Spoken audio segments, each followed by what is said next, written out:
out to the University Marching Band. I arranged to be here on homecoming weekend just so I could kind of boogie into that.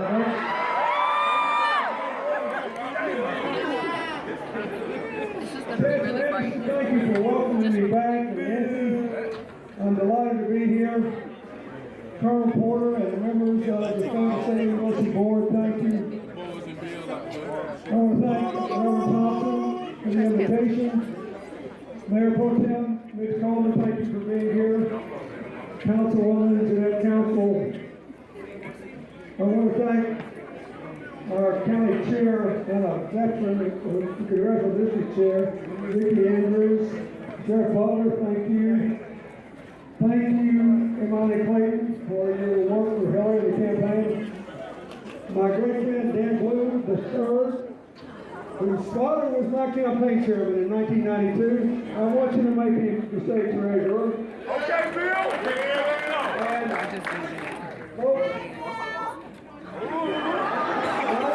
so proud of Deborah Ross. When she started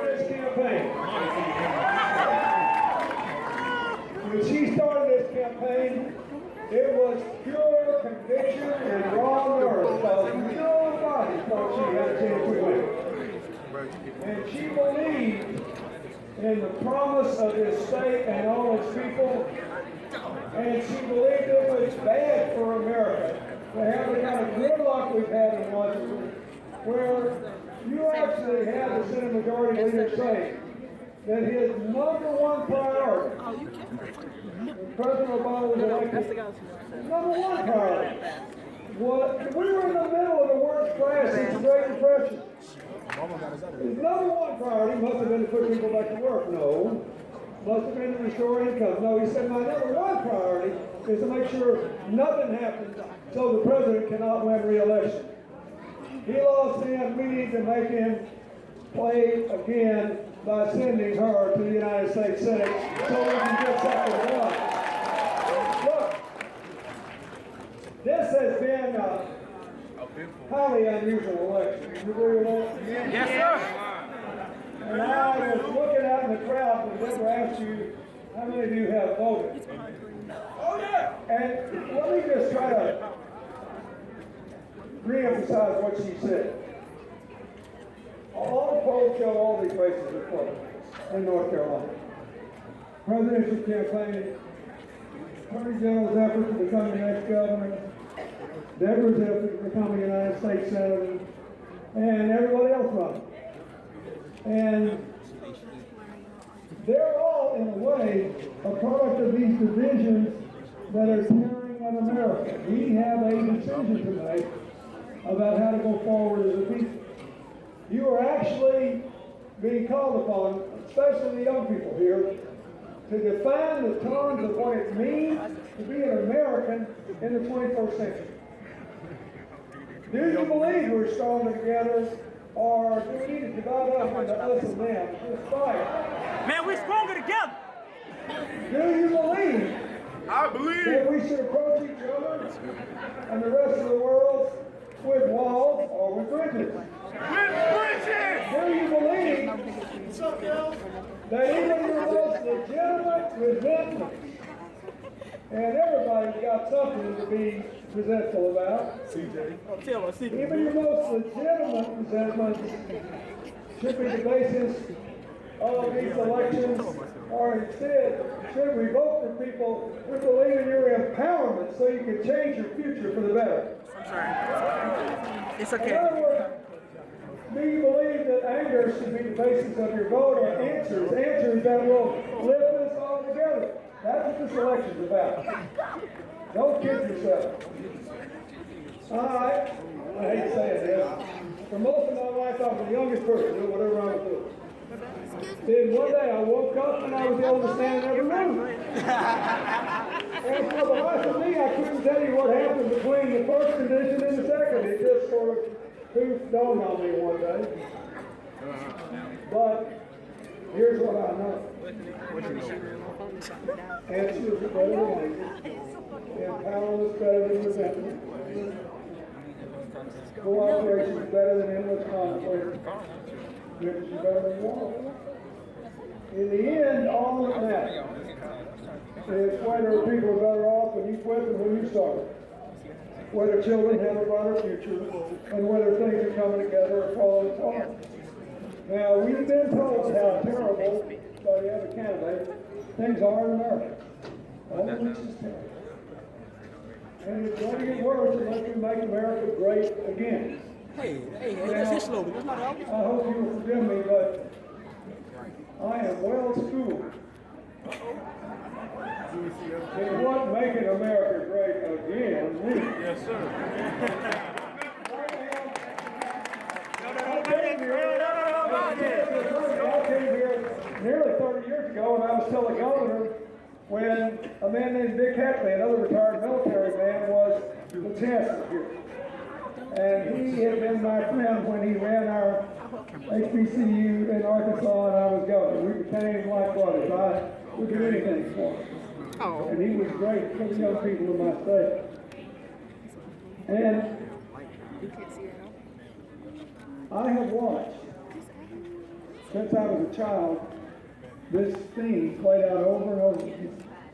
Look, the base of Hillary's opponent's support for white working class Southerners and Appalachian Hill people and a lot of other people who have a legitimate beef. That is, just like a lot of people here, their families haven't had a pay raise since I left office. Many of them are living on less than they were after inflation at the time of the crash. They had a long pay. Many of them have a feeling that I never had in my life. And I was born in Arkansas at the end of World War II when the per capita income was half the national average. But I never had to listen and think all my tomorrows were going to be this object. And think I was powerless to change my future or that of my family. That will eat your heart out. This is the first epidemic, this prescription drug and heroin epidemic in sweeping America. The first one in my lifetime where the addiction rates are higher in small towns and rural areas than they are even in our cities. What is it? That's because you could say, oh, it's about a lot of things. It's about anger, frustration. Where the life expectancy of only one group in America is going down. African American. Why? They're dying, according to the health statistics, of drug addiction, alcohol, suicide, various cancers that stem out of type 2 diabetes. They're dying of broken heart. So there's a lot of anger out there. I get that. But the ancient Greeks said, those whom the gods would destroy they first made angry. Right. Just because you're mad doesn't mean you're right. That's right, And this Make America Great Again, like I said, if you're my age and you were raised where I was raised, you know exactly what it means. It means, number one, I will give you the economy you had 50 years ago.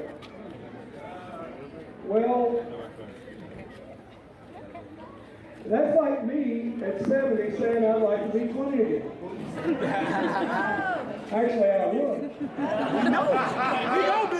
would. I think that's what's going to happen. I think it's like going to be the most exciting period in American history, maybe in all of human history. But I would not vote for someone who promised to make me 20 again. And then it means I'll give you the position on the social totem pole you had 50 years ago, which means I'll move somebody else down and you up. And that is a very bad idea. Look at this map. We are the most diverse, vibrant, big democracy in the world. For Latino Americans, 50 years ago wasn't so hot for first-generation immigrants. Why do you think the Mormons have rallied against Hillary's opponent, even though they're 90% Republican. Because they identify with the bigotry against Muslim Americans, because they once were sitting ducks with elected officials inviting people to kill them as they crossed the country. 50 years ago, it wasn't so great to be gay, you were in some closet somewhere. I could go through every single solitary thing. If you were disabled 50 years ago, you would have the IQ of Stephen Hawking and you wouldn't even be in public school. That's true. Let's just go through it over and over and over and over. This is a bad idea.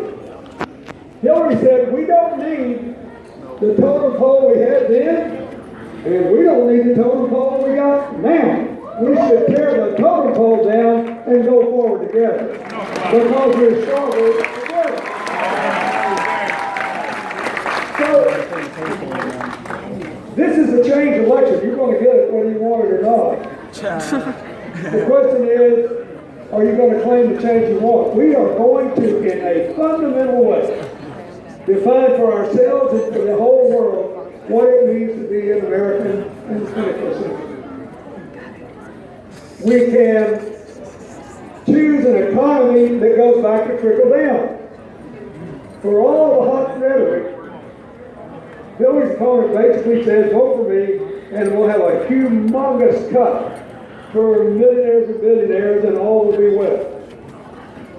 She said, vote for me, and I'll go back to growing the economy from the middle out and the bottom up. And for the first time since the crash, we got a chance to rise together again like we did in the 1990s. Who's right? Well, let's start with the past. And the past. When I spoke in North Carolina for President Obama in 2012, I said, you know, arithmetic now counts for something. We can't have a totally fact-free debate here. So we've been having this fight over trickle-down economics and build the economy from the bottom up and the middle out for 36 years now. And in those 36 years, our friends in the other party, usually the right-wing friends of them, they've had control of the White House for 20 years and for Congress for much of that time. And we, the Democrats, have had the White House for almost 16 years. So they've had 4 more years than we have. So what's the private sector job score? Democrats, 32 plus million jobs. Republicans, 15.8. In other words, our way works better than theirs by 2 to 1. And believe it or not, more and more Republicans are saying, let's join together with Democrats and build a Main Street economy, not a Wall Street economy, a Main Street economy that grows from the bottom up and the middle out. Senator John McCain's economic advisor, when he ran against President Obama, makes a very handsome living projecting what's going to happen in the economy and analyzing economic policy. He said, not a Democrat, he said, if Hillary's plan to modernize our infrastructure, our roads, our bridges, our ports, our airports, our water lines, giving every school child access to affordable broadband, building modern electrical transmission, if it all goes through, it will create 10.5 million new jobs. Just that. If her opponent's plan goes through, it would be such a disaster, it would actually cost us 3.5 million jobs. So if somebody says, what difference does it make? You say it makes 14 million job difference, and I'll take the 14, thank you very much. We got to make sure everybody gets to play. We have to change the banking rules from the bottom up so people can get credit from banks to start small businesses and expand them. That's 2/3 of our new jobs for the last 20 years have come from small business. This is a huge deal. There's a ton of money there that's just locked up that should be being used to build and expand small businesses. Then we need to use universities like this one. One of the greatest laws ever passed in my adult lifetime was passed in December of 1980 by a bipartisan vote of Congress and signed by President Carter after he had lost the election to President Reagan. It said that if federal research money goes into any institution of higher education, and any professor or group of professors and students can figure out an economically viable way to use the research, they can sell it, license it, or take a piece of new company, as long as they put all the profits back into the school to train even more people to make money in this area. Nobody wants to do that everywhere in America. Orlando, Florida is not just Disney World anymore, folks. The University of Central Florida is the biggest university under one roof in the country, as Ohio State and Michigan, and they have created more than 100 computer simulation companies. Because NASA, the United States Defense Department, and Disney World, and University of St. Arts, and others, they know that they need computer simulation. It's safer. You got a lot of military people around here. It's a lot safer to teach people to drive a tank, fly a jet, or put a rocket up in space on the simulator than the real deal. But the point is, in Orlando, they got 100 new companies out of that. And we can do this everywhere. And you can do it in rural areas. Hillary wants to do something different with corporations too. Vermont says, we just need to cut their taxes. See what happens. He said, no, if they shut their plants down here while we're making money in America and go overseas, they ought to give back every last penny we got for the local, state, and national government. And they should not be able to report duty-free back in America. But I would cut their taxes a lot if they would share their profits with their employees, train their workers, and a whole lot if they would invest in small towns, rural areas, Indian country, coal country, any place that has been left out or left behind for the last 15 years. Give them a walking tax credit to put America back to work. I've been doing this for half my life, that'll work better. That'll work better. That's stronger together. You make money, help other people make money. We also have to learn to live together. See that lady, that Mom Command Action shirt there? She has this radical idea, after all these school shootings and all these people getting killed, that we ought not to be the only country in the world that has no reasonable background checks for people when they buy guns. What? Because we don't get them online sales. And we don't get their gun show sales. And it doesn't make any sense. They say, oh, well, the problem's so bad now you can't fix it. That's just not true. We passed a background check law when I was president, and we had a 67-year low in illegal deaths by guns, and nobody in North Carolina missed a day of any hunting season, missed a sports shooting contest, or was unable to protect their family and their home. Look, anybody that lives in the rural state knows that there are a lot of people out there living more than an hour from the nearest law enforcement.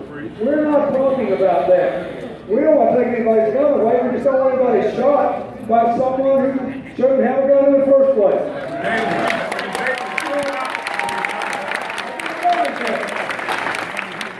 In the wake of all these controversies over police shootings, Hillary did something I thought was really smart. She went out and met with chiefs of police in cities that were well known for their good community relations across racial and religious lines.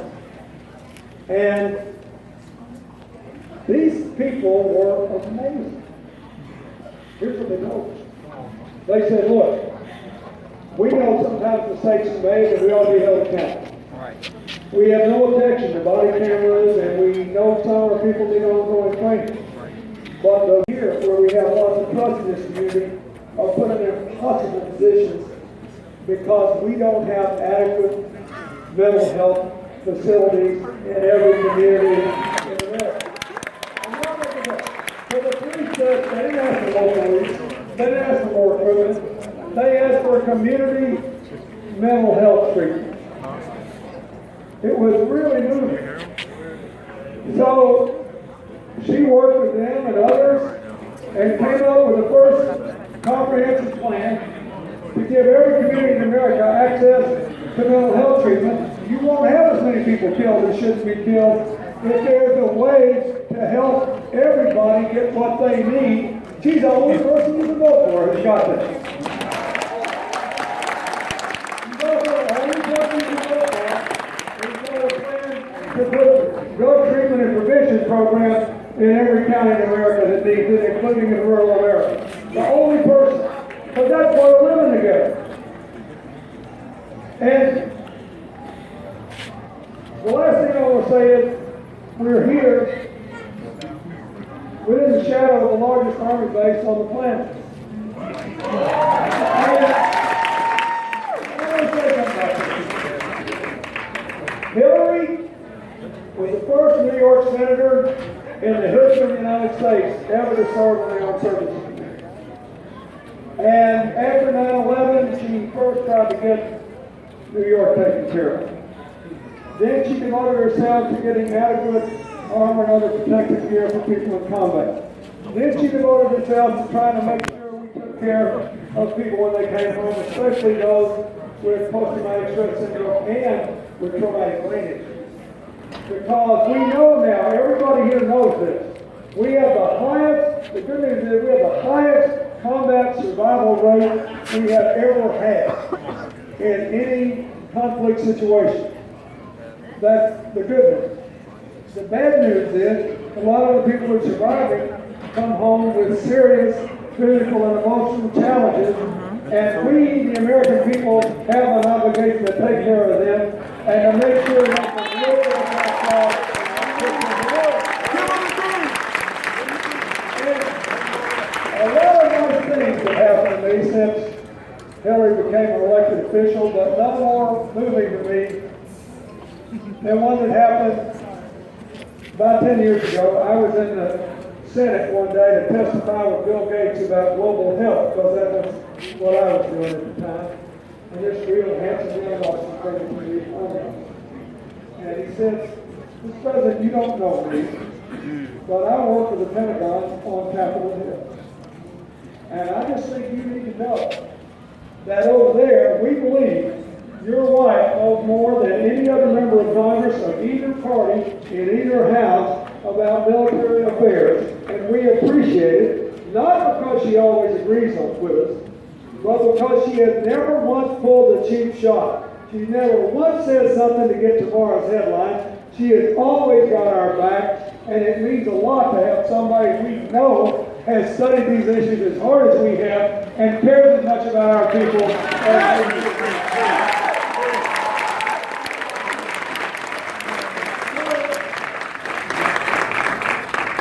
When she says stronger together, when she says this wall building and anti-Muslim rhetoric is not only bad for America, it's bad for America and the world, it's because she knows we live in a world where we got to have partners. And so I just want you to think about that. All of you, particularly younger, you're going to live a long time. Everybody in this audience under 25 has a bona fide chance to live to be 100 without the threat of Alzheimer's or other dementia because of the advances in human genome. We know that now. So that's why she wants you to be able to graduate from college debt-free. That's why she favors free tuition. That's why she favors easy terms to repay college debt. But it's also why she wants you to live in a country where you think our differences make life interesting and create new possibilities for America, for our economy.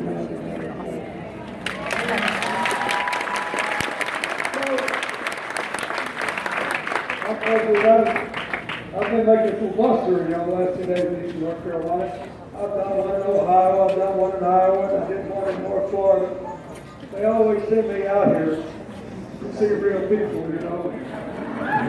Because I'm not very good at all these slogans and zingers and all that. I just like to talk to people. I think somebody ought to take a little time to talk about what this election means to you. Talk to me, That's why I'm so glad to hear Deborah talk about equal pay and paid leave. We're one of the 7 countries in the world out there. We'll be for it, raising the minimum wage. We'll be for it. The main thing is we got to go together. That means you got to have more jobs, more growth, and do it in an environmentally responsible way. But it also means you got to be inclusive.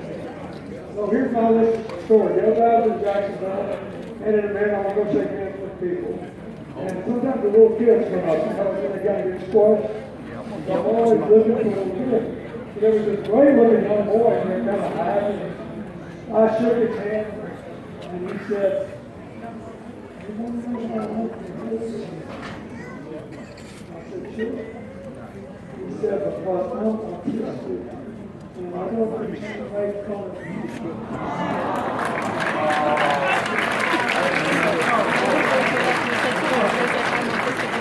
So help me, I got home to this little town where we lived, and we tried to trade it with a lady that just opened a bookstore. That takes all the guts with the bookstore. Sure. So we always try to like the bookstore. She said, "I got to show you something. This is the essay my 13-year-old wrote on the first debate." So I read it breathtakingly. I looked at my essay about how well I liked Hillary because she had facts and real fact-based arguments, and that increased my confidence. And I thought that was important. He wrote something like this written as a policy. It was astonishing. And then he said, but only at the end.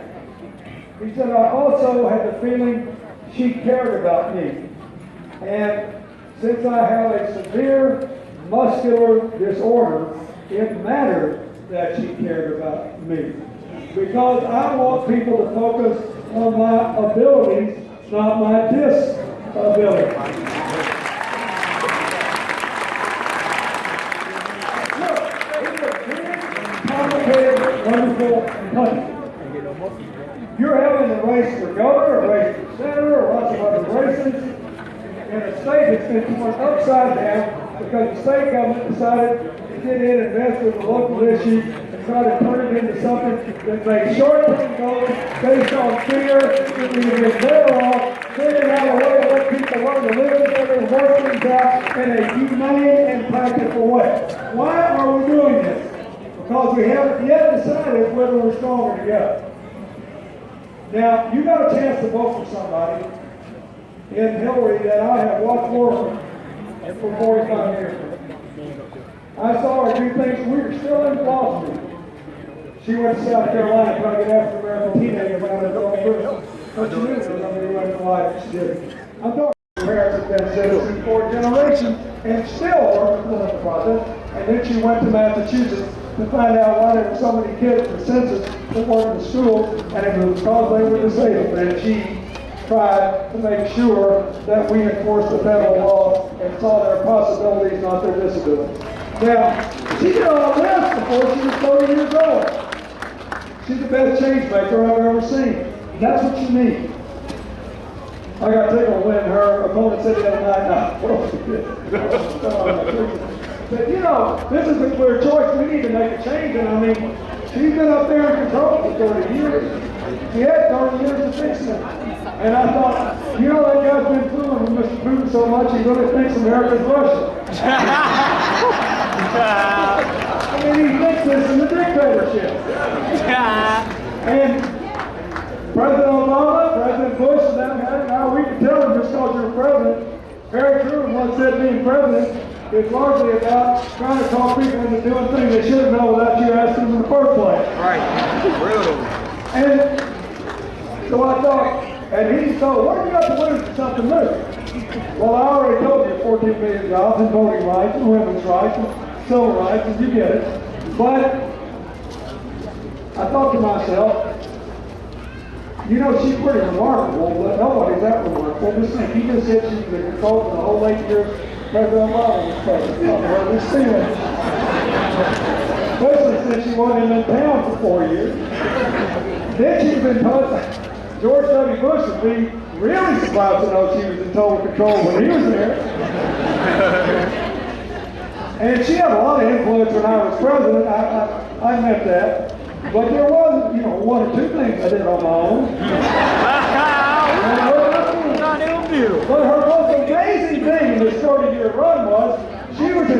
control when the first President Bush was there, and in the last half of President Reagan's second term. That's the kind of stuff we've seen this week. This is customer stuff. So that should explain to you why so many Republicans have endorsed on national security grounds. Why the Arizona Republican, biggest Republican paper, biggest paper in Arizona, has never endorsed a Democrat in 126 years they endorsed them. The Republican newspapers in Cincinnati and Columbus, Ohio, 100 years since they endorsed the Democrats. Endorsed them. The Dallas Morning News, the biggest Republican paper in Texas, has not endorsed the Democrats since the dawn of World War II, when they said it might not be such a hot idea to change commanders in chief right now. They endorse her. And I can give you lots of other examples.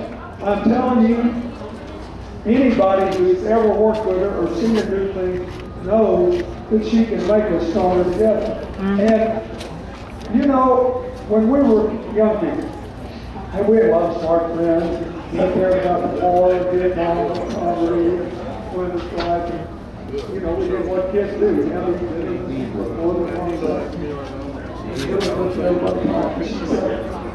Well, that's fine, but what are we going to do? America needs us, what are we going to do?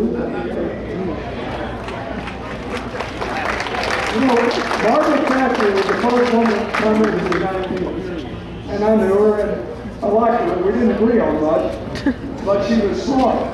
And she had a great line. She said, now, if you want something said, hire a man. If you want something done, hire a woman.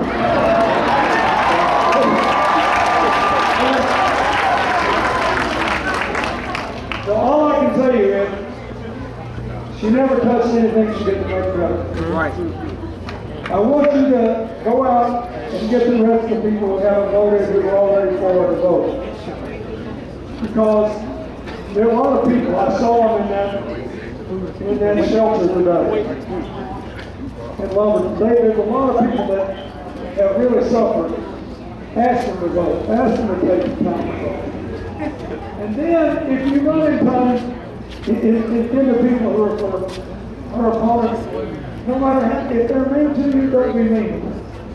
If they say something hateful, don't say something hateful about them. Look at them and say, look, I get why you're worried. I get why you're hurt. But you don't need anger, you need answer. You don't need somebody rubbing salt in your wounds. You need to be empowered to create a new tomorrow for yourself and your family. And we need you. You may not think you need us, but we need you. We want to go forward together. Do that. This is a great opportunity. And the young people here have more at stake than anybody. You have to define the whole world system. They're going to say, everybody else has been running inside close to the door. All these elections all over the world. They're looking, they're looking, they're looking. What does America stand for? It stands for you, all of you. Look at you. Do you really think your future's bleak? I think it's bright. A friend of ours in Texas said that I should start closing my speeches with one of his great one-liners. If you don't want somebody to drive across off the cliff, you give them the keys. It is pretty funny if you think about it. Well, what I've been saying is, what you should do is give her the keys.